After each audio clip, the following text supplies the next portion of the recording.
Snow fell heavily across the mountains, covering every trail and tree in a blanket of white. The wind howled through the tall pines, carrying with it the sound of desperation. Along a narrow path, a weary woman stumbled forward, her shawl wrapped tightly around her shoulders. Behind her, 3 small children clung to each other, their little feet sinking into the snow with every painful step. The widow's eyes were red from both the cold and from days of crying. She had lost her husband not long ago. Robbers had raided their home, leaving her with nothing but memories and the burden of survival. She carried no food, no money, and no hope, only the instinct to keep her children alive. As the storm grew, worse, the children began to shiver violently. The youngest cried, "Mama, I'm so cold." Her heart broke, but she forced a trembling smile. "Just a little further, sweetheart. There must be shelter nearby." Through the swirling snow, the faint outline of a wooden cabin appeared. Smoke no longer rose from its chimney, but it was standing strong against the storm. The widow gathered what strength she had left and guided her children to its door. Her knuckles, numb from frost, knocked softly at first, then harder, as fear and desperation overtook her. For a long moment, nothing. Only the wind. She thought perhaps no one lived there anymore. But then, creak. The heavy wooden door slowly opened. A tall figure stood in the doorway. His beard was thick and untrimmed, his hair long and wild like the very mountains he called home. His coat was patched with years of wear, and his eyes were cold-guarded like a man who hadn't spoken to another soul in months. The widow's heart pounded. She clutched her children close and whispered, "Please, sir, we have nowhere else to go." The mountain man stared at them in silence, his eyes moving from the trembling children to their desperate mother. He didn't see strangers. He saw ghosts of a life he never had. Slowly his lips parted, and in a voice rough as gravel he spoke his first words. "I never had a wife." The widow blinked, unsure what he meant. But his tone carried more than words. It carried loneliness, regret, and something deeper. Something broken. Gathering courage, she stepped forward. "I don't ask for much," she said, her voice cracking. "Just a roof over our heads for one night. My children are freezing, and I cannot let them die out here." The mountain man's jaw tightened. His life had been lived in solitude for reasons of his own, and he had long since closed his door to the world. But looking at the children's shivering faces, something stirred within him, something he thought had died years ago. With a heavy breath, he pulled the door open wider. "One night," he muttered. "No more." The widow nodded gratefully, guiding her children inside. And as the cabin door shut against the howling storm, none of them knew that this single act of mercy would change all of their lives forever. The cabin smelled of wood smoke and pine resin. Though the fire inside had long burned to ash, the widow led her children in carefully, her eyes adjusting to the dim light. The cabin was simple: a table, a chair, shelves with jars of dried herbs and meat, and a rough bed made of furs. It was the home of a man who lived only with necessity, not comfort. The mountain man closed the door behind them, the sound echoing like the end of a long journey. He leaned against it, arms folded, studying the strangers he had just let in. The children huddled close to their mother, their wide eyes staring at the tall man with both fear and wonder. The widow spoke first. "Thank you, sir. You've saved us from the storm. We won't be any trouble." Her voice trembled, but she stood tall, trying to show strength in front of her little ones. She loosened her shawl and helped her youngest child sit near the hearth, where she quickly gathered kindling and began coaxing a flame from the ashes. The man finally moved, his heavy boots thudding on the wooden floor. He dropped a handful of logs by the fireplace and, without a word, struck flint against steel. Sparks flew and soon the fire roared to life. The children stretched their hands toward the warmth, relief softening their frightened faces. The widow glanced at the man, searching his expression for kindness, but his face was carved from stone. "You live here alone?" she asked softly. The man stared into the fire. "Always have, always will." She hesitated. "But you said you never had a wife." His jaw tightened. For a moment he didn't answer, as though the words were caught in his throat. Finally he muttered, "No, never had a wife, never wanted one." The widow's eldest son, bold despite his fear, asked, "Why not?" The man turned, his eyes sharp as the edge of an axe. The boy shrank back and the widow quickly hushed him. "Forgive him. He's only curious." Silence hung in the cabin. The storm outside howled louder, as if demanding the man's answer. At last, he spoke. His voice was low, but the pain within it was unmistakable. "I once thought about it. Long ago, thought about building a family, thought about a home filled with laughter instead of silence." His hand brushed across a deep scar on his arm. "But this land, it doesn't give, it only takes. I lost more than I could bear, so I chose the mountains, chose solitude." The widow lowered her eyes, sensing wounds too deep to question. She understood loss all too well. "My husband," she began, her voice breaking, "was a good man. But goodness doesn't stop a bullet. Bandits came, burned our home, and left. Me with nothing but my children. I've walked miles with no destination, praying only that I could keep them alive." The mountain man's eyes flickered toward the children again. They were now sitting close to the fire, whispering to one another. Their cheeks flushed from the warmth, but their clothes were worn, their shoes torn from miles of walking. "You've done well to get this far," he said at last. "Most wouldn't have survived." The widow straightened her shoulders. "I'll do whatever it takes. A mother cannot give up." The man's gaze softened for just an instant, though his expression quickly hardened again. "You can stay the night, but only the night. In the morning, you'll need to move on." Her heart sank.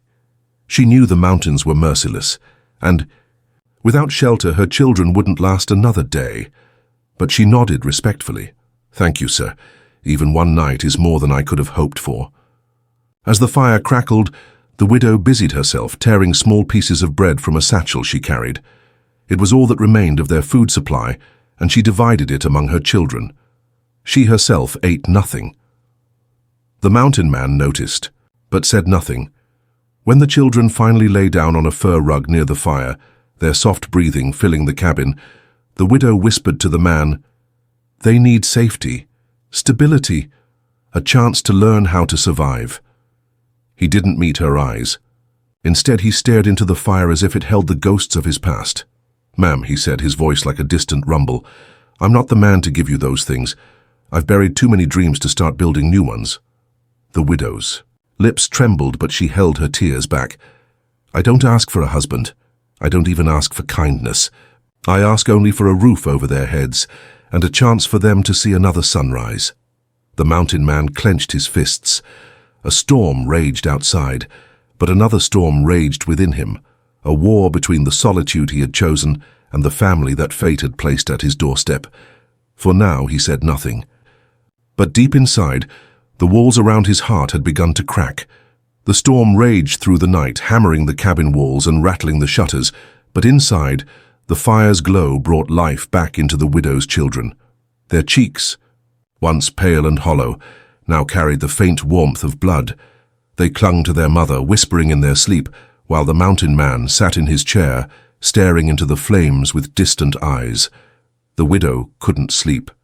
Every creak of the logs, every gust of wind outside, reminded her how fragile their safety was. She watched the mountain man quietly. His face was rough, shaped by years of weather and solitude, but beneath the hardness there was something else, something weary, something deeply human. At dawn, the storm finally eased. Pale sunlight spilled across the snow-covered mountains. The widow stepped outside, wrapping her shawl tightly, and looked at the endless white stretching in every direction. A hopeless feeling sank in her chest. Where could she possibly take her children from here? There was no town within miles, no friendly face waiting to welcome them. When she turned back toward the cabin, she saw the mountain man splitting wood with precise, powerful swings of his axe. His movements were steady, practiced, each strike, a testament to years of survival. She carried the thought silently. If only my children could learn what he knows, they might have a chance in this world. Later that morning, the children, curious and restless, began exploring the cabin.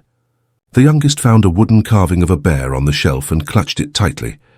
The eldest ran his fingers across the man's hunting bow, wide-eyed at its strength. The mountain man's voice cut through the silence. "Careful with that." His tone was sharp but not cruel. The boy froze, then slowly set the bow back down. The widow stepped forward quickly. "I'm sorry, they don't mean harm." The man studied the boy for a long moment, then surprised them all by kneeling down. He lifted the bow carefully, handed it back, and said, "A tool like this isn't a toy, but if you respect it, it'll keep you alive." The boy's eyes widened. "You'll teach me?"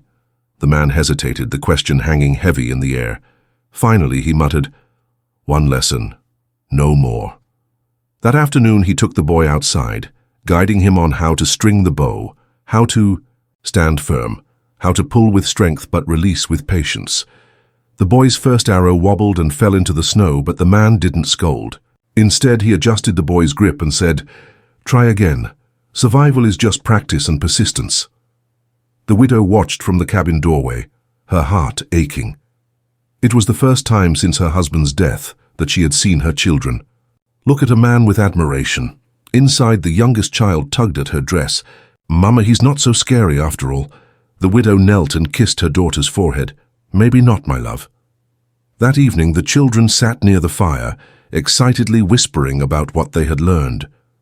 The mountain man sat in silence, as always, but for the first time there was no edge of bitterness in his eyes. Later, when the children drifted into sleep, the widow approached him. "Thank you," she said softly. He didn't look at her. "Don't thank me, I'm no father to them." Her voice broke slightly. "But you gave them something today their own father never could, a skill to survive." For a moment, his hard expression faltered. His gaze lingered on the children's peaceful faces, and he whispered almost to himself, "They'll need much more than I can give." The widow stepped closer.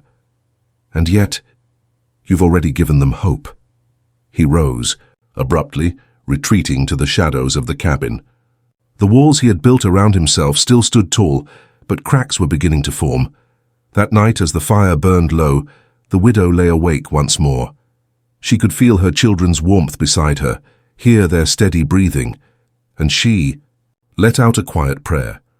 Not of desperation this time, but of fragile hope. Outside, the mountain man stood on the porch, staring at the endless snow and sky. His heart wrestled with the solitude he had chosen, and the life that was slowly pulling him back into the world. For the first time in years, he didn't feel entirely alone. Days passed in the mountain cabin, each one quieter than the last storm, yet heavier with unspoken words. The widow and her children found small comfort in the warmth of the fire, the roof over their heads, and the strength of the man who had reluctantly let them stay. But for the mountain man himself, every day was a battle, between the solitude he had sworn to keep and the fragile thread of family that fate had placed in his home. The eldest boy, eager to prove himself, followed the man everywhere. When he chopped wood, the boy tried lifting the axe. When he checked traps in the forest, the boy tagged along, studying every movement. At first, the man barked at him, telling him to stay inside, but persistence wore him down. He began showing the boy where to place snares, how to follow tracks in the snow, how to move quietly through the woods.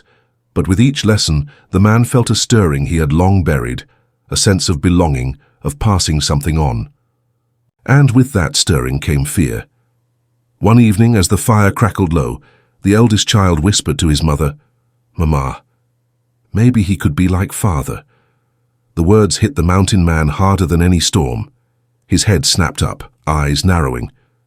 The widow froze, torn between her son's innocent hope and the man's silent pain. "I'm not your father," the man said sharply, his voice cutting through the air. "Don't ever think of me that way." The boy's face fell, his eyes brimming with tears. The widow pulled him close, her heart aching.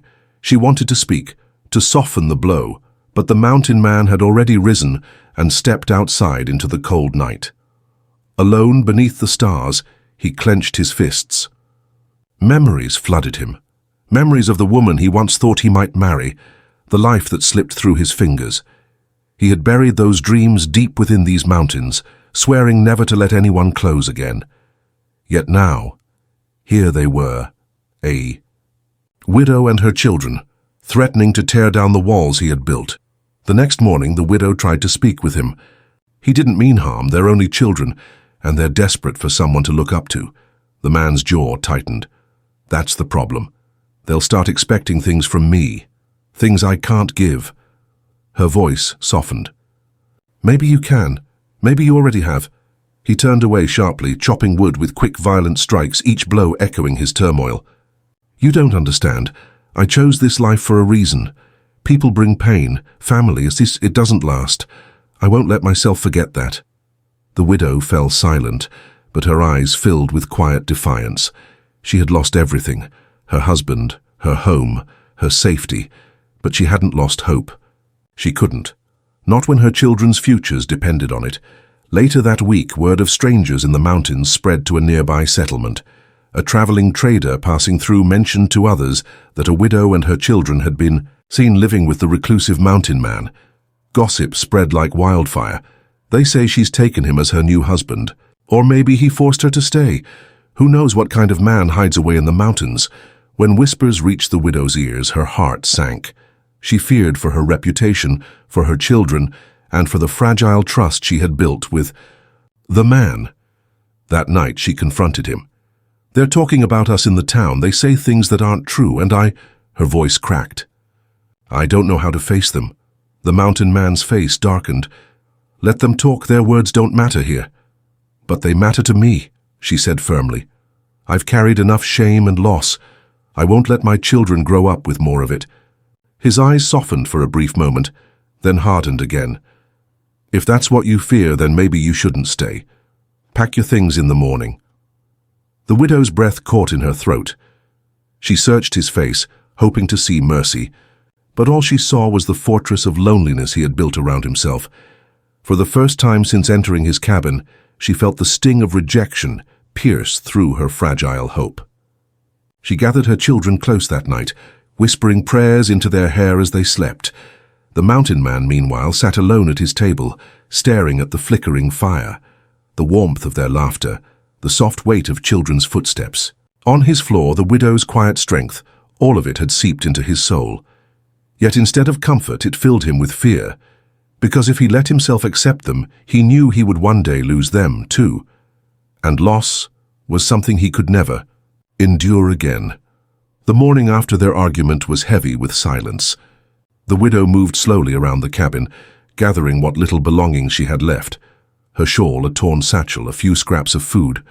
Her children clung to her skirts, confused and frightened, asking why they had to leave. The mountain man kept his distance, chopping wood with mechanical precision, every strike of the axe a way to silence the voice inside him that whispered he was making a mistake. By midday, the sky had darkened. Thick, black clouds gathered over the peaks, rolling, in faster than any storm he had ever seen. The air grew bitter, and the wind screamed through the trees like a warning. The widow looked out nervously. Is it safe to travel in this weather? The man paused, wiping sweat from his brow. His eyes narrowed. No, not today. This storm isn't ordinary. Even as he spoke, snow began to fall in heavy sheets. The wind whipped it sideways, turning the world into a wall of white. Branches cracked and fell, trees groaned under the weight. The cabin shuddered against the force. Then came the sound, a deep, rumbling growl that wasn't the storm. The eldest boy's eyes widened. Mama, what was that? The man's face went grim. He knew that sound. Wolves. Before the widow could respond, shadows appeared at the edge of the tree line. Dark shapes moved low and silent through the snow, their eyes glowing with hunger. A pack of wolves driven from the higher slopes by the storm had found prey near his cabin. Inside. Now, the man barked, pulling the children back into the cabin. He slammed the door shut, bolting it as the first snarls echoed through the storm. The youngest child cried, clinging to her mother's dress. The wolves circled outside, their claws scratching at the wood, their teeth snapping as they threw themselves against the door. The man grabbed his rifle from the wall and loaded it with steady hands. His heart pounded, but his movements were sure. This was the life he knew. The widow stepped forward, fear in her eyes. "What can I do?" "Keep them quiet, keep them safe," he said, nodding toward the children. "I'll handle the rest." He pushed open the window shutter, raising his rifle. A grey wolf lunged into view and he fired. The crack of the shot echoed through the mountains, the wolf falling into the snow. The rest of the pack howled in fury. The eldest boy, trembling but determined, whispered, "Let me help." The man glanced at him. In another life, he might have said no. But now, seeing the boy's courage, he quickly handed him a small hunting knife. "Stay close to your mother. Use this only if you have to." The boy nodded, gripping the knife with white knuckles. Another wolf leapt at the window, snapping its jaws. The man swung the butt of his rifle hard, knocking it back. Snow and fur flew through the opening, the storm carrying the scent of blood. The widow, holding her youngest child tight, whispered frantic prayers. The middle child buried, his face in her shawl, but the eldest stood tall, ready to protect them if needed. The cabin groaned under the assault, the widow's eyes filled with terror. "They'll break in." "Not if I stop them first," the man growled. He grabbed his axe and shoved the door open, charging into the storm with a roar that matched the wolves. Snow blinded him, but instinct guided his hands. His axe swung, steel biting into fur and bone. The pack surrounded him, snarling, snapping, lunging. He fought like a man possessed, each strike fueled not only by survival, but by something more. He wasn't fighting for himself, he was fighting for them, for the family he swore he didn't need. The eldest boy watched from the doorway, eyes wide with awe and fear. For the first time, he didn't see just a lonely mountain man. He saw a protector, a warrior, a father. Finally, after what felt like hours but was only minutes, the wolves retreated, their howls fading into the storm. The man, bloodied and exhausted, stood in the snow, chest heaving, axe dripping red. The widow rushed out, ignoring the storm's fury, and caught his arm. "You'll die out here," she cried. He looked at her, his eyes burning with a fire she had never seen before. "Not while you and the children are inside." She pulled him back into the cabin, slamming the door shut. The children clung to him, tears streaming down their faces, but for the first time they held him not with fear, but with gratitude. The storm raged on outside, but inside the cabin, something had changed. The man who once said he never had, a wife never wanted a family, had risked everything to protect them. And in that moment he realized he couldn't let them go. The storm lasted through the night, roaring against the cabin until the world outside was buried under deep snow. Inside, however, the atmosphere had changed. Where once there had been only silence and distance, now there was warmth, not just from the fire, but from something far deeper. The widow sat by the hearth, gently cleaning the cuts on the mountain man's arms. He winced at the sting of the herbs, but did not pull away. Her hands were steady, her touch firm yet tender, the kind of care he had not known for years. "You could have died out there," she whispered, her voice trembling. He looked at her, his jaw set. "So could you. So could the children. That wasn't going to happen while I could still stand." Her eyes softened, glistening with gratitude. She wanted to speak, wanted to tell him how much his courage meant, but the words caught in her throat. Instead, she simply tied the last bandage and let her hand linger on his for a moment longer than necessary. The children hovered nearby, their eyes wide with admiration. The eldest boy clutched the hunting knife the man had given him, holding it as if it were a treasure. "Teach me," he said suddenly. "Please, teach me how to fight like you did, how to be strong." The man studied him for a long moment. In those young eyes, he saw both fear and determination. The same determination he once carried as a boy struggling to survive these same mountains. Slowly, he nodded.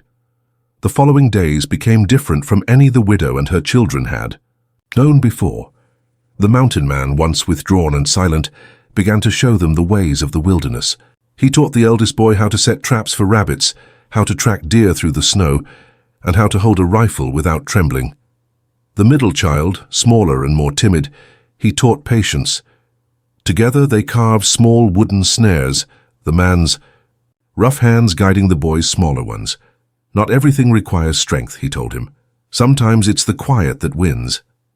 And for the youngest, The little girl who clung to her mother's dress, he surprised even himself. He carved her a small wooden doll, whittled carefully by the fire in the evenings. When he placed it in her hands, her face lit up, and she hugged his leg tightly in thanks. He froze at first, unaccustomed to such affection, but slowly, awkwardly, he rested a hand on her head. The widow watched it all with quiet amazement. This man who claimed he had no family, no need for anyone, was becoming something she had thought lost forever. A protector, a teacher, perhaps even a father. One afternoon, as the sun finally broke through the storm clouds, she stepped outside to fetch water from the well. The air was sharp, the snow dazzling in the light. She found the man chopping wood, his broad figure cutting strong and sure against the mountains. "Why do you live this way?" she asked softly. He paused, resting the axe against the block. His eyes, shadowed by years of solitude, met hers. "Because it's easier to live alone than to lose what you love." Her breath caught. She took a step closer. "But living alone isn't living at all, it's just surviving." For a moment he said nothing. Then he turned back to his work, splitting the log clean in two. But her words had sunk into him, deeper than any axe could. That night, when the children were asleep, he sat at the table, staring into the fire. The widow quietly joined him. For the first time they spoke, not of survival, not of storms or wolves, but of the past. She told him of her husband, how illness had taken him too soon, how she had struggled to keep her children fed. He told her of the woman he once loved, how she had left him for another life, and how that betrayal had driven him into the mountains. Their voices were low, their stories woven with pain, but as they shared, something shifted. For the first time in years, the mountain man felt the heavy weight of loneliness begin to lift. The widow reached across the table, her fingers brushing his hand. "You've given my children hope again. You've given me hope again." He looked at her, startled by the honesty in her voice. Hope. It was a word he had long forgotten. For the first time, he allowed himself to imagine it, not just surviving these mountains, but living in them, with laughter, with warmth, with family. The thought terrified him, but it also made his heart beat with something he hadn't felt in years, something dangerously close to love. The days following the storm felt different. The air was crisp, the sky clearer than it had been in weeks, and the cabin, once a place of silence, now carried the sounds of laughter, chatter, and footsteps. The widow's children moved with a new confidence, no longer weighed down by fear, and the mountain man, though he tried to hide it, found himself listening for their voices whenever the room grew quiet. But as the snow melted and spring crept slowly down the slopes, a question began to linger in the widow's heart. Would he let them stay forever, or was this only a pause in their wandering? One afternoon, the eldest boy worked beside the man, hauling wood to stack against the cabin wall. His small arms trembled under the load, but he refused to give up. The man noticed, and with a quiet smile, placed a steadying hand on the boy's shoulder. "You've got strength in you," he said, "not just in your arms. Here." He tapped the boy's chest. "Don't forget that." The boy beamed, his pride evident. Later, he ran inside to tell his mother, his voice bursting with excitement. The widow listened, her eyes softening. She saw what her children could not. The man's slow transformation, the walls around his heart breaking, piece by piece. That evening, as the fire crackled, she finally asked the question she had been holding back. "You said before, G, that you never had a wife, that you never wanted a family. Do you still believe that?" The cabin grew still. The children were asleep in their corner, their soft breathing filling the silence. The man stared into the fire, his jaw tight, his thoughts heavy. At last, he spoke. "I thought living alone was safer. I thought I couldn't face losing anyone again. But when those wolves came, when I thought I might fail to protect you..." His voice faltered, raw with emotion he rarely showed. "I realized I was already part of something, whether I wanted it or not." The widow's breath caught. She reached across the table, her hand resting gently on his rough, scarred one. "You've given us shelter, protection, and hope. You may not have chosen us, but we've chosen you." For the first time, his hardened expression broke. His Eyes glistened, his voice low and unsteady. "I don't know how to be what you need. You already are," she whispered. In that moment, something inside him shifted completely. The fear that had chained him to his solitude loosened, replaced by a warmth he had long forgotten. He squeezed her hand, not with the strength of a man used to surviving the wilderness, but with the gentleness of someone finally willing to belong. The following days only deepened the bond. The children followed him eagerly, learning skills that would serve them for life. He taught them to fish in the rushing streams of spring, to plant seeds in the thawing soil, to mend tools and sharpen blades. They listened wide-eyed, every lesson not only a skill but a promise that he wasn't going anywhere. One evening the little girl, clutching the wooden doll he had carved, crawled into his lap by the fire. "You're our papa now, Aunt." "You?" she asked, her innocent eyes searching his. The words struck him like lightning. For years he had denied that title, denied even the idea of it. But now, with her tiny arms wrapped around him and her trust so freely given, he couldn't deny it any longer. "Yes," he said softly, his voice breaking, "if you'll have me." The child smiled, resting her head against his chest. The widow, watching from across the room, felt her heart swell with a peace she had not known in years. Spring deepened, and with it came a new beginning. The cabin that had once been a fortress of solitude was now a home filled with life. The mountain man, once a figure of loneliness, had become a husband in spirit, a father in truth, and a protector by choice.